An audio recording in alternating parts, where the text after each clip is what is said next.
2014 பிரதமர் நரேந்திர மோடி அவர்கள் பிரதமராக பொறுப்பேற்று 2015 ஆப்கானிஸ்தான் போய்கிட்டு வர்ற வழியில பாகிஸ்தான் போய்கிட்டு வந்தாங்க. பாகிஸ்தானோடு நல்லுறவு மேற்கொள்ளவே பிரதமர் நரேந்திர மோடியும் முயற்சி பண்ணாங்க.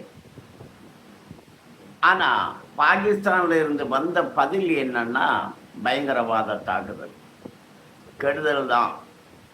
அவங்க திட்டமே அதுதான். இங்க இருக்கக்கூடியவங்க, இங்க இருக்கக்கூடிய எதிர்கட்சிகள் அந்த பாகிஸ்தானுடைய செயல்களை கண்டிப்பது இல்லை. பிரதமர் நரேந்திர மோடி அவர்கள் இப்போ ஏப்ரல் 22 நடத்தப்பட்ட அந்த கொடிய காரியத்துக்கு பதிலாக ஒரு சரியான அடி, 100 கிலோமீட்டர் உள்ள போய் சரியான அடி கொடுத்து, சரியான தாக்குதல். அவங்களால எழுந்துக்க முடியல. பாகிஸ்தான்கிற ஒரு மாநிலம் தனியா நாங்க செயல்படுவோம்னு அறிவிக்கிறாங்க. அவங்கள்ட்ட இராணுவத்தை அனுப்ப கூட இவங்களால முடியல. அந்த அளவுக்கு ஒடிந்து போனது பாகிஸ்தான். பாகிஸ்தானே நைய புடைச்சிட்டாங்க அப்படின்னு சொல்லுவாங்கல்ல, அதை தான் இப்போ இந்தியா பண்ணியிருக்கு. இந்த வேளையில ஏதோ எரிஞ்சிட்டு இருக்கிறப்போ ஒரு மன்னன் பிடில் வாசிச்சாரா அப்படின்னு சொல்லுவாங்கல்ல, அந்த மாதிரி இந்த சாராய பணத்திலேயே ஊழலிலேயே திளைத்து கிடக்கிறது திமுக. திமுகவினுடைய நோக்கமே பணம் சம்பாதிக்கிறது தான். அது அரசியல் கட்சியே இல்லை. இப்போ ஒரு நாள் மழையில் நெல் கொள்முதல் நிலையங்களில் மூட்டைகள் எல்லாம் தண்ணியில் மூழ்கி போச்சு, கெட்டு போச்சு, அழுகி போச்சு ஒரு நாள் மழையில். அப்போது அதெல்லாம் ரோட்டில் போட்டு வச்சுருக்காங்க.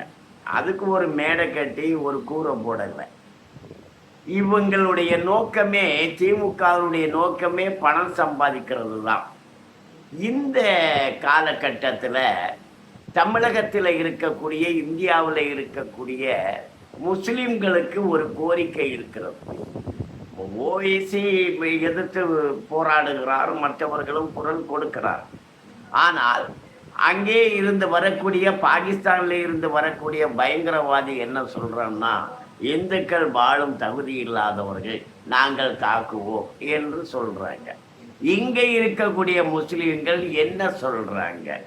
எம்மதமும் சம்மதம்னு சொல்றாங்க இல்லையா, இந்துக்கள் சொல்றாங்க இல்லையா, அந்த எம்மதமும் சம்மதம்ங்கிறத இங்க இருக்கக்கூடிய முஸ்லிம்கள் ஒத்துக்கொள்கிறார்களா அப்படிங்கிறது ஒரு கேள்வி இருக்கு.